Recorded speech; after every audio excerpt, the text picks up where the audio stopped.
So మీరు చాలా పుస్తకాలు రాశారు కదా. సో ఆర్జీవి గారి మీద కూడా మీరు పుస్తకం రాశారు. సో ఆయన మీద అసలు కాంట్రవర్సీకి క్యార్ ఆఫ్ అడ్రస్ లాగా ఉంటారు ఆర్జీవి గారు. రాయలేరు పుస్తకం.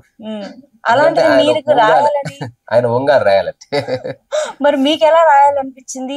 ఆర్జీవి మీద రాయాలి. అది ఊరికే పుస్తకాలు తీస్తున్న వాళ్ళకి, సినిమాలు తీస్తున్న వాళ్ళకి టీజర్ అంటుంది అది. అవును, to present something in attractive way.